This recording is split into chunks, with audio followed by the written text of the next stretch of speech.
positive symbol insofar as we have time left to fix the problems that we ourselves have created by working together, by creating the necessary political will and the scientific analysis that will help us save ourselves, for lack of a better term, from ourselves.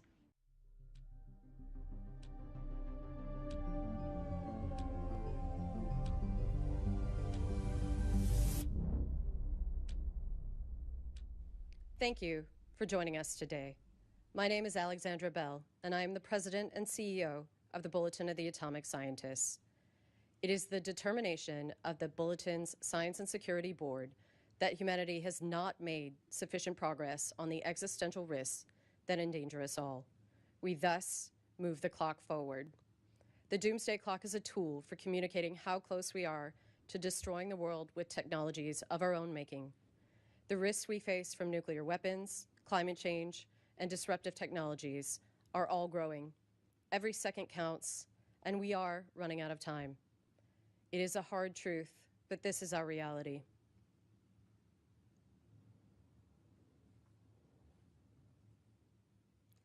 It is now 85 seconds to midnight.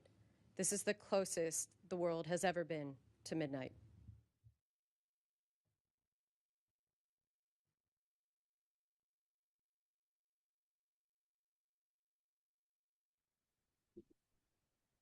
Thank you for being with us today. My name is Daniel Holtz, and I serve as chair of the Science and Security Board of the Bulletin of the Atomic Scientists. I am also a professor of physics at the University of Chicago.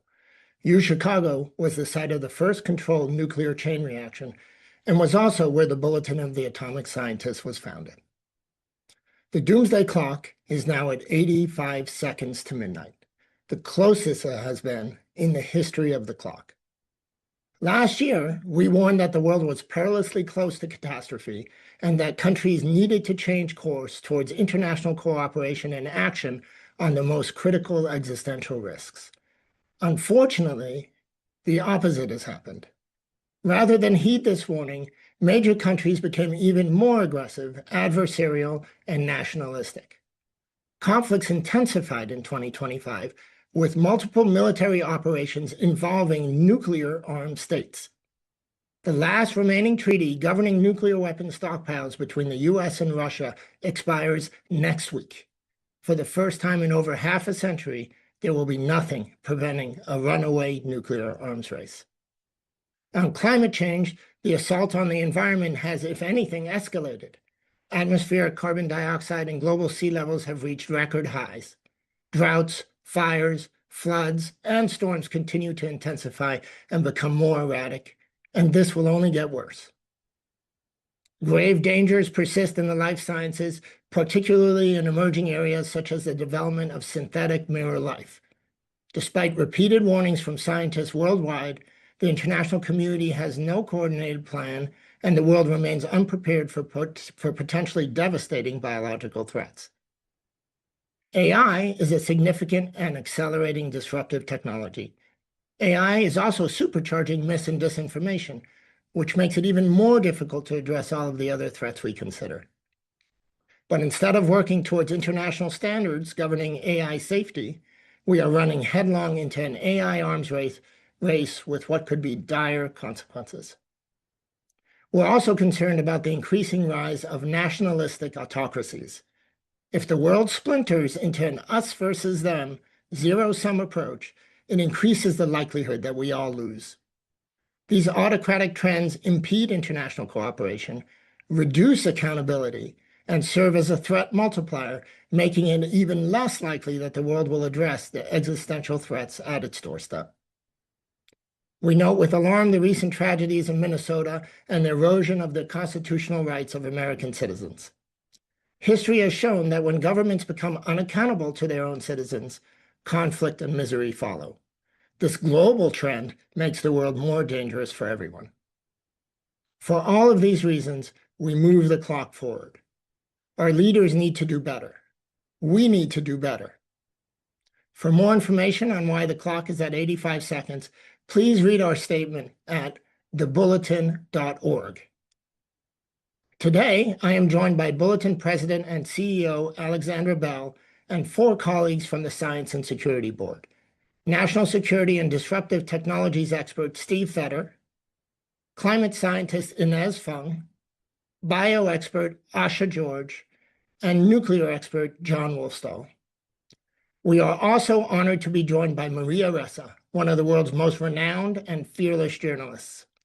Maria is the co-founder and CEO of Rappler and a professor at Columbia University.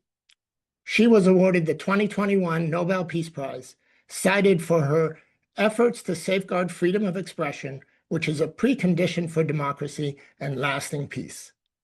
I can think of no better person to speak to this moment in history. Maria will make some remarks, and then we will follow with a press conference. Maria, the floor is yours.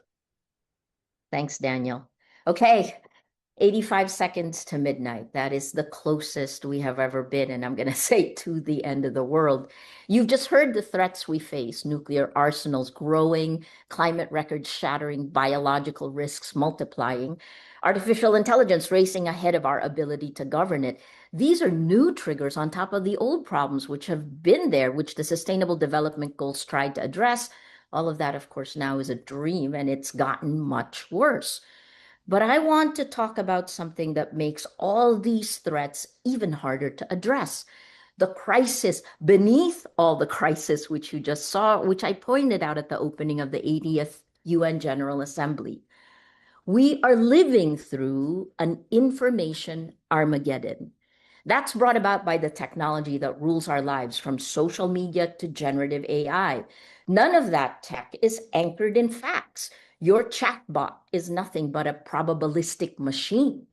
Even as the tech moves from the attention economy to now targeting intimacy, human beings, we have been commodified by a predatory and extractive industry. Here are the 3 sentences I've said over and over since 2016. Without facts, you can't have truth.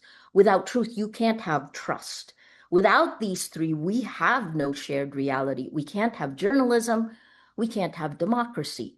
The radical collaboration this moment demands becomes impossible. Think of shared facts as the operating system of collective action. Democracy runs on it. Diplomacy runs on it. Science runs on it. You corrupt that operating system, and every application fails. Climate negotiations fail. Arms control fails. Pandemic response fails. Not because we lack solutions, but because we can no longer agree on the problems. And the operating system has been corrupted deliberately, systematically, for profit. The platforms that mediate our information were built on an extractive and predatory model. They turned our attention into a commodity and our outrage into their business model. At the Nobel lecture, I called it toxic sludge. This brings out the worst of humanity.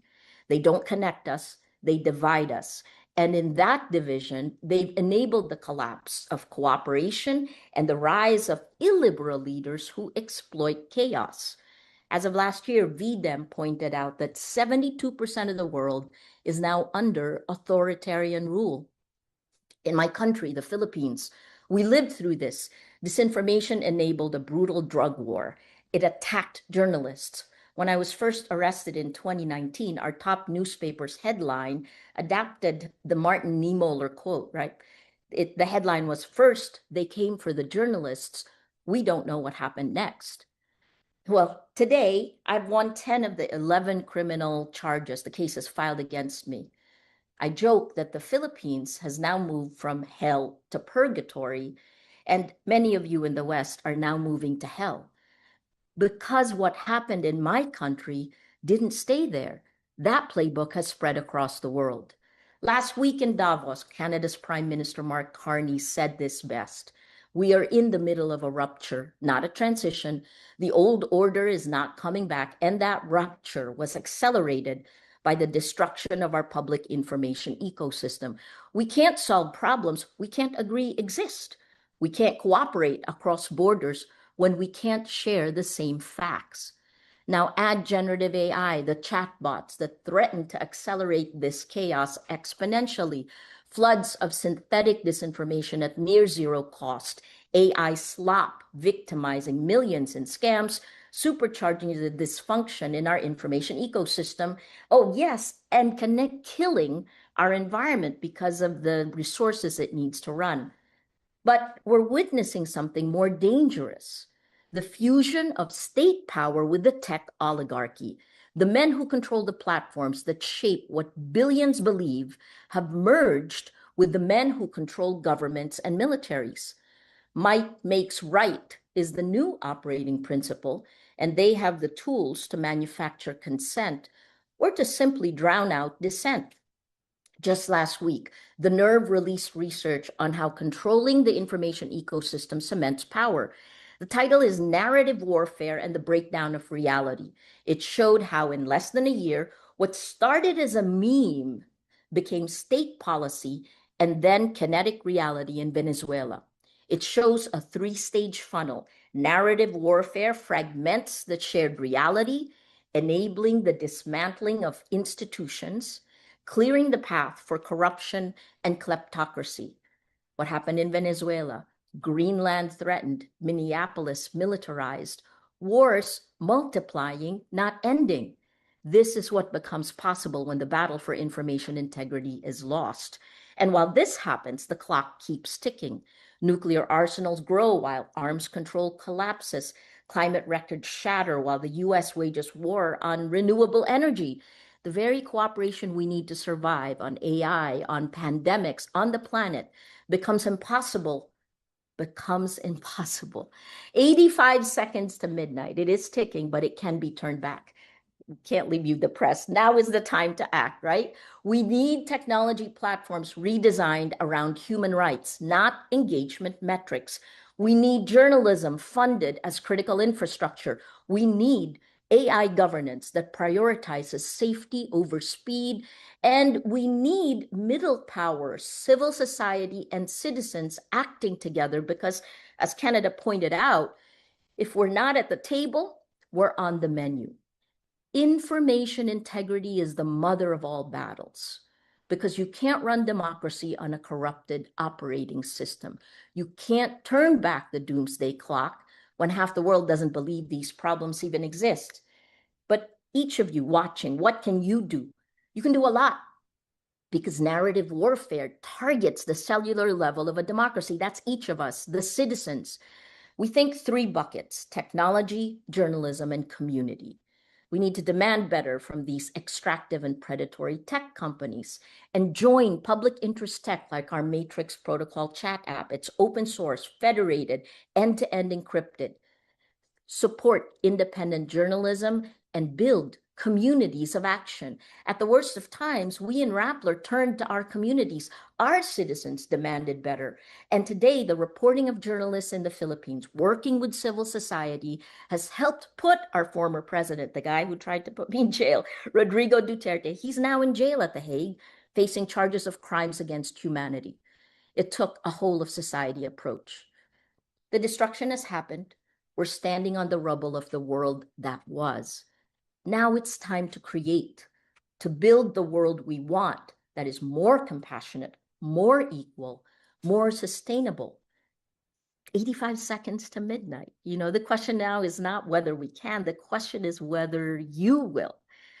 What are you willing to sacrifice for the truth? Because the time to act is now. Thank you.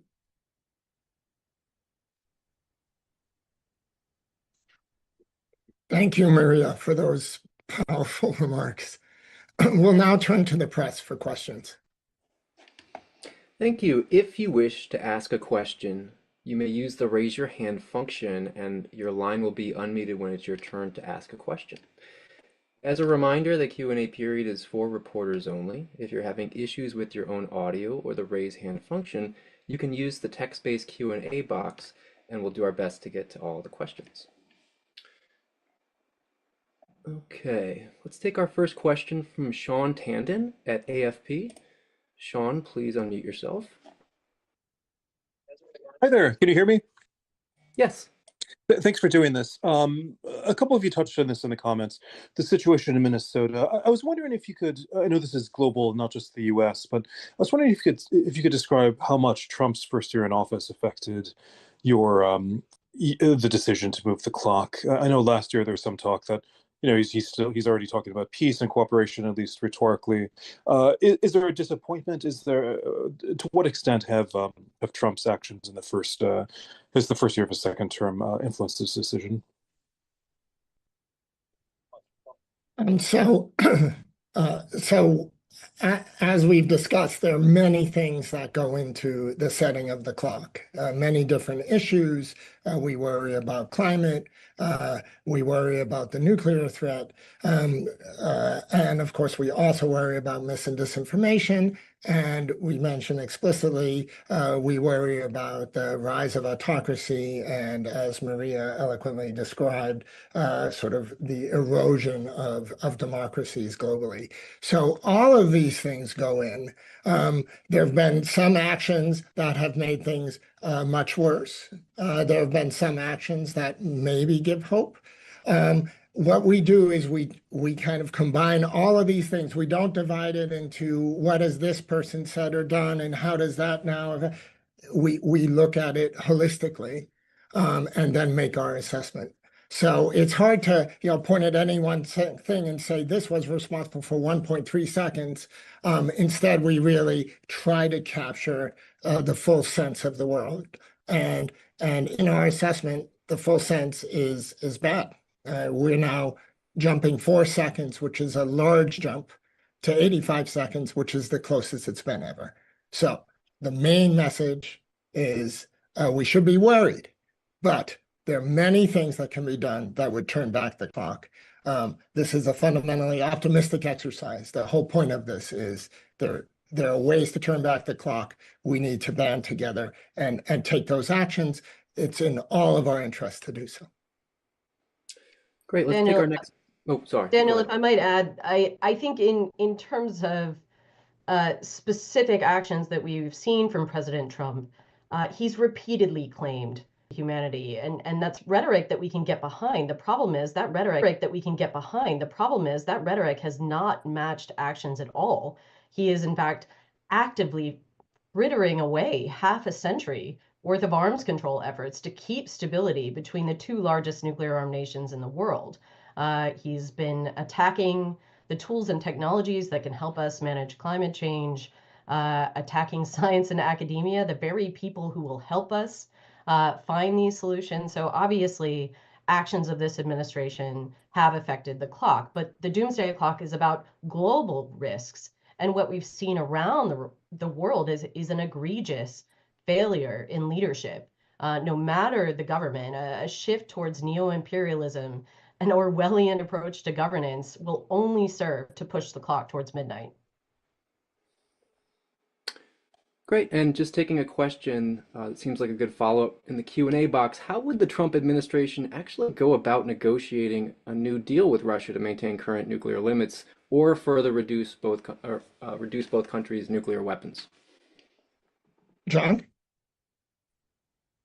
Sure. So I don't want to make it sound like this is simple, but this is a piece of low-hanging fruit that the Trump administration should have seized months ago.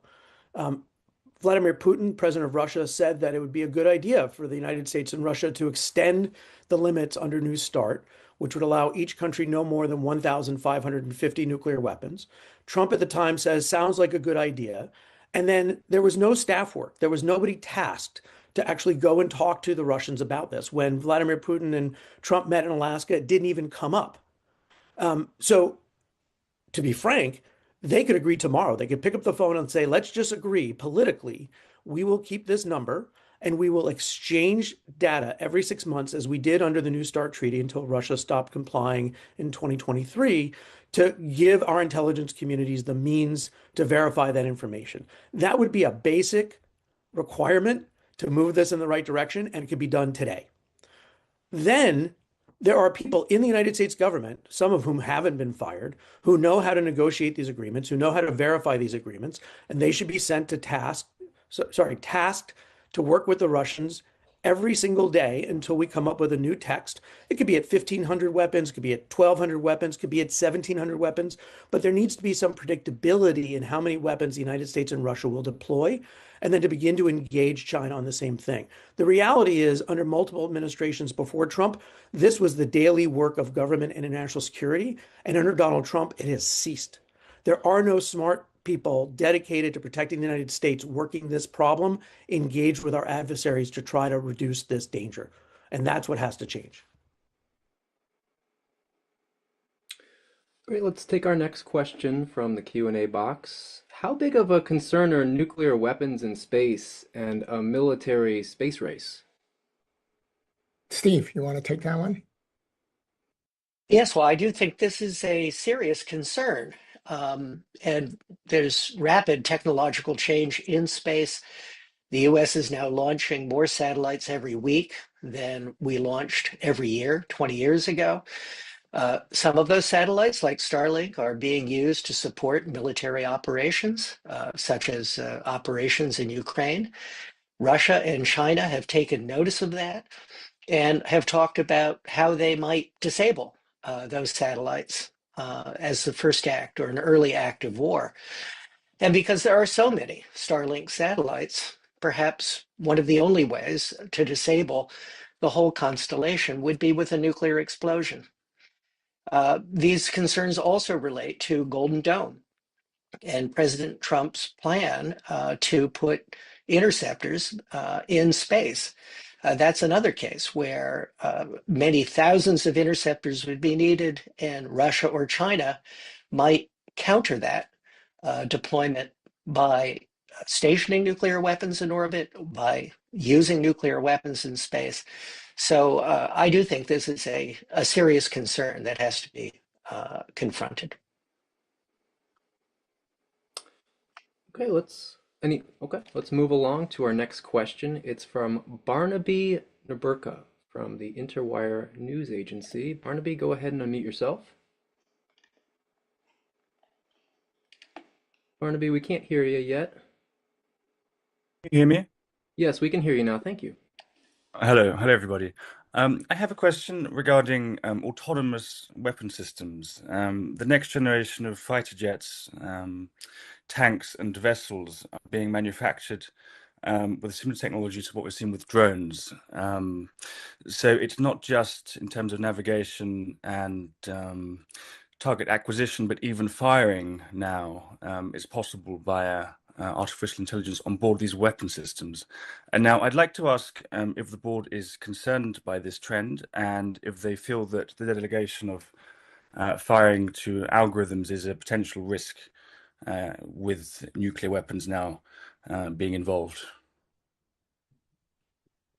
The short answer is definitely yes, we're concerned. Maybe, Steve, do you want to give a longer answer? Well, the concerns about the reliability and transparency and the understandability of AI algorithms is well known, well identified, and that's particularly acute when the US, China, and other countries are racing to incorporate algorithms into autonomous weapons that would use these algorithms to automatically identify and target forces on the ground. And rather than try to impose some guardrails on this, countries are rather racing to develop and deploy these capabilities. So I think we do have to be very concerned about their reliability, trustworthiness in actual use. Thank you. Let's go to our next question from the Q&A box. With the U.S. leaving the Paris Agreement, how do you expect the collaboration against climate change to shift? Inez. I think I agree it's the last three COPs, Conference of Parties, have not focused on emissions. They focused on adaptation and justice, which are all very important. Here the private sector has been working independent of the government. Green technologies are mature and economical. And there's a lot of work in the private sector to transition. And it is much easier to use, for example, to plug in a car than to wait in line for the gas station. So there's lots of things that are happening which will drive the government into action.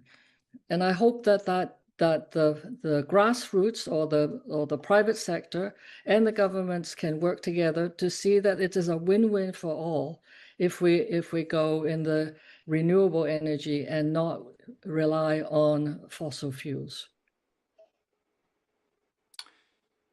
Thank you. Moving along, another Q&A box question. In terms of biological threats, what are the top factors that affected your assessment, and are we prepared for another pandemic? Oh, sure. Yes. In terms of the top factors, I would say we were looking at the offensive biological weapons programs that are currently possessed by Russia and North Korea, and the suspicion that other countries have those as well, number one. We were looking at the rate of increase in numbers of high-level laboratories all throughout the world, working with very dangerous pathogens and not necessarily putting in all the safety and security requirements that would be needed to do that. Thirdly, we were looking at the continued movement of diseases throughout the world, creating pandemics. It's been quite some time now where we've just been dealing with anywhere from 7 to 10 pandemics at once throughout the world. And then fourthly, as Daniel said earlier, we are looking at increased emphasis on high-level biology to synthesize organisms, to modify organisms, and to create what is now known as mirror life, which has DNA that goes the opposite direction and would be very toxic to all life here on the planet and could destroy it all. We made that assessment, taking all those things into consideration, and move forward with our determination of what the risk would be. And if I could also just add, there is the concern that artificial intelligence could be used to design novel pathogens. Mm-hmm. All right, going to our next question. It comes from Julia Levy at Northwestern University Medill Climate Change News. Julia, go ahead and unmute yourself. Hi, can you hear me? Yes. Perfect. Thank you so much for speaking with us today. My question is, how in particular can young people mobilize and educate themselves against these threats, such as you mentioned, misinformation, AI, and the coming threats of climate change? And do you have any advice for those who might feel disillusioned to find awareness for these threats or even to start to enact that change? Maria, do you want to start on that? Yeah. Look, I keep saying in the Philippines, it was the young people that led it, right? The first step is really make sure you have facts. And so how do you have a shared reality? You start with yourself and your family and friends, the shared reality you build.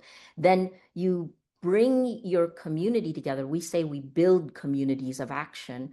The third phase may be to begin working on your leaders. If you're here in America, for sure, you should be doing that. And what does civic engagement look like in today's day and age?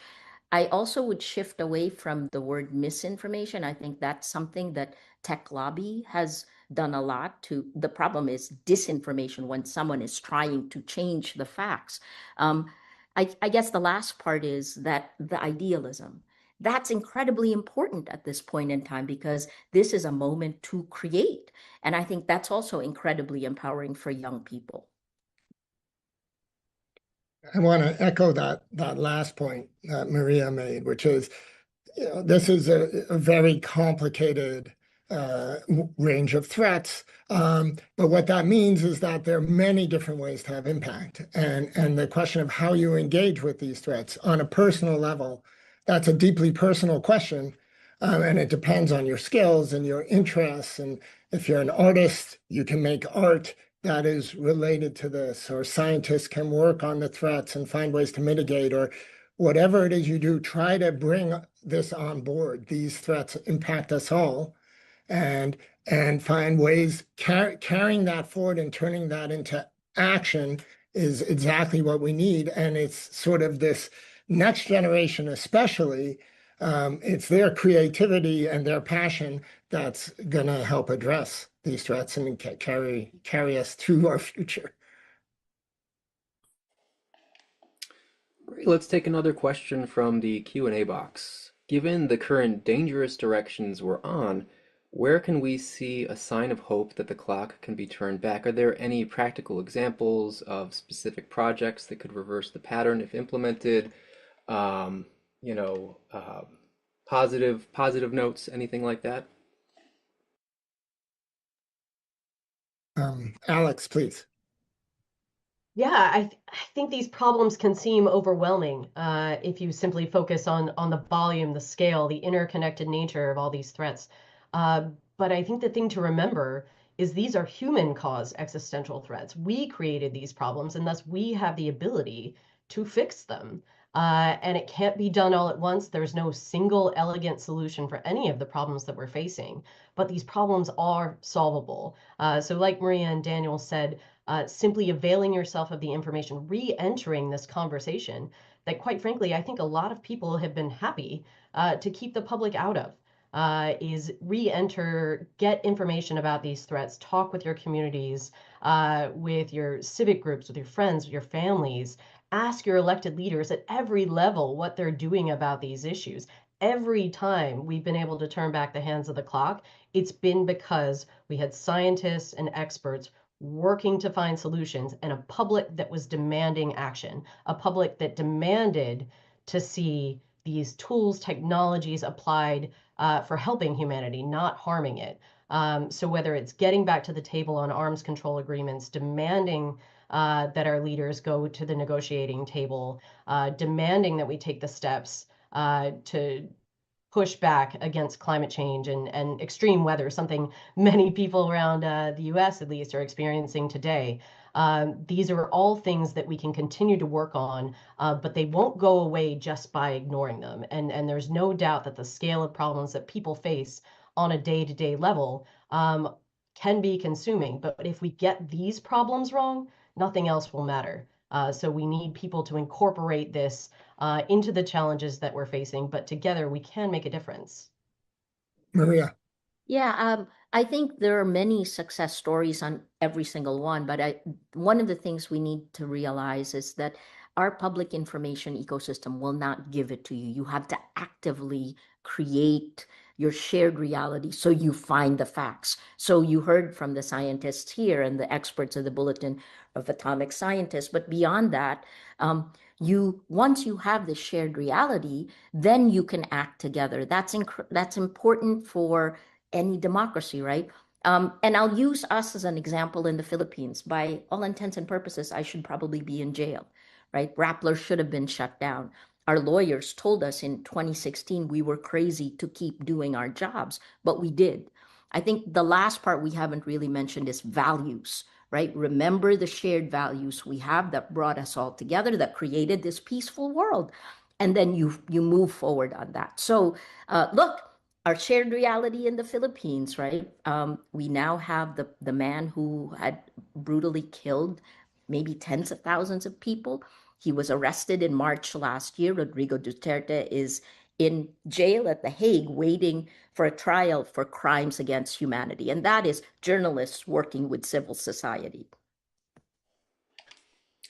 Thank you, everybody. We probably have time for just one final question before we go to closing remarks from our speakers. Let's take this from the Q&A box. Today is actually National Day of Remembrance for Downwinders in the United States and the 75th anniversary of the first atmospheric nuclear test at the Nevada test site. And last year, the Trump administration floated the idea of restarting nuclear testing. What effect would that decision have on the Doomsday Clock? John. So we don't get into the business of predicting if the government does this or if that person does that, then the clock will change this much. We obviously had factored in the statements by President Trump that he was thinking about restarting nuclear testing, and then the confusion that was created. There's no doubt from my point of view as an expert that any country restarting nuclear tests would be incredibly damaging, both to the planet. We stopped testing nuclear weapons because it produces highly radioactive contaminated material, but also because it would be a serious negative impact on global stability and security. If the United States were to resume nuclear testing, Russia and China would rapidly follow suit. They would be able to make much more progress in modernizing their nuclear weapons than the United States ever could, because our weapons and our testing program actually was much more advanced when we shut it down in 1991. And so from a US point of view, it would be a loss in security, but it would also normalize nuclear weapons, nuclear testing, and nuclear threats even more than they have been. And that can only be a step in a negative direction. There is no world that is better off when major countries are exploding nuclear weapons and hinting that these things are usable and that we're prepared to use them. That's just the basic requirement. You don't need to be a member of the Science and Security Board to recognize that as a negative development. Okay. That's all the time we have for questions, and we're going to go next to closing remarks from our speakers. So thank you all for your questions. I'd like to give my colleagues a chance for brief closing statements. Alex, why don't you go first? Thanks, Daniel. First, thanks so much to the people around the world that read and support the Bulletin. I'm glad so many people are watching today, and I hope your interest will extend to reading the Bulletin. And for 80 years, we've been connecting the world's leading experts on existential risk directly to the public and to policymakers, including by outlining our relative level of risk via the Doomsday Clock. But it's important to remember that the clock does not predict the future. It illuminates our current reality. The clock has turned back before, and it can again. People around the world, as I said, must demand their leaders combat the risks that threaten us all, or perhaps find leaders that will. For hope and inspiration, look to the brave civil servants, service members, journalists, experts, advocates, artists, citizens that continue to fight every day for a better future. We and they know our current trajectory is unsustainable. While these challenges can seem overwhelming, everyone watching today, everyone around the world has agency. No one can do everything, but everyone can do something. With 85 seconds left to midnight, we have to come together and we have to push for change. Thank you. Thanks, Alex. Steve? The pace of technological change is accelerating in artificial intelligence, autonomous weapons, biotechnology, and in space. Companies and countries are engaged in a headlong race for dominance. Citizens need to demand that their governments do more and cooperate to identify and mitigate the risks of disruptive emerging technologies. Thanks, Steve. Inez? Our civilization is in transition from one that's powered by fossil energy to one that is powered by renewable energies. Much of the technologies for renewables are mature and affordable. And we just need to fight climate change. Not only do we have to do our own parts, but we need the leadership to work together to implement the solutions on a global scale. Thank you. Thanks, Inez. Asha?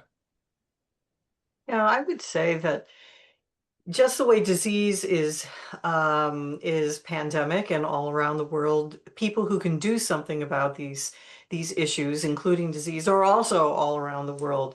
We can do a great deal if we work together and if we figure out what our common areas are of concern. We can shape the global future. We can do that. We do it every single day. We just have to get organized and get on top of it. But it is possible. It is fully possible. We just have to make it a priority and move forward. Thanks, Asha. John? We've talked about how overwhelming all of these threats can seem and how it can lead people just to tune out. Too big a problem. I just can't solve it. The reality is that all of these problems are solvable. These are all human manufactured problems, and we have both the technology and the capability to reverse them if we make a commitment. Just as an example, the United States is going to spend $100 billion this year modernizing and building new nuclear weapons, and we're not going to spend 1/10 of 1% on that in pursuing technologies to verify the elimination of nuclear weapons. My old boss, Joe Biden, used to say, show me your budget and I'll tell you what you care about. We're just not trying. And the people need to demand that the public effort, that the government's efforts are sufficient to address the threats that we face. Thanks, John. Maria. Information integrity, knowing the difference between fact and fiction, that is the mother of all battles. Shared facts are the operating system of collective action, and that system has been corrupted. The threats you heard today, nuclear, climate, biological, technological, none of this can be solved by nations running on separate, incompatible realities. So we fix the operating system and we restore the possibility of cooperation. That is where hope lives. That's where my hope lives. That's where we must fight. Thanks, Maria. The Doomsday Clock is now the closest it has ever been to midnight. That is the bad news. The good news is that we are fully capable of turning back the clock. The clock has moved away from midnight in the past, and it could and must do so again in the future. The tools needed to reduce these existential threats exist. What we lack is international cooperation, political courage, and a global citizen call to action. Every person everywhere has a stake in addressing these threats. To those of you around the world viewing today, let's use the coming year to turn back the hands of the Doomsday Clock. On behalf of the Bulletin of the Atomic Scientists, I thank you all for your time and your attention. We are adjourned.